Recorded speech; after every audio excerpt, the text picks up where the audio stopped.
Tekisda 5 tagacha, 4 ta, 5 ta hosil ushlayapti. O'sha grammlari bizani katalogda ko'rsatilgandaqa bir tekislikda 280 dan 320 grammgacha. Ahamiyat bering, har bitta keyingi hosil ham shu etapda pishyapti mana. 3 talik urib bergan. Unda ham grammlar bir xil. Bu tomonlarni ham ochib ko'rsatamiz. Har bitta kist mana.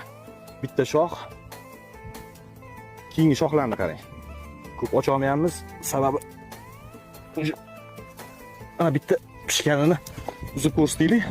Pomidorimiz avvalni ko'pchilik dehqonlarning beradigan savoli kiprigi qanaqa bo'ladi? Kiprigi 6 qirrali pomidori tekisligi. Rang kelishi, vidi, mazasi, qattiqligi zo'r. Assalomu alaykum hurmatli dehqonlar. 2025-yilda nega bu sortimizni chempion deyapmiz? Hammasi ochiq, oydin. Har bitta kistini ochib ko'rsatamiz.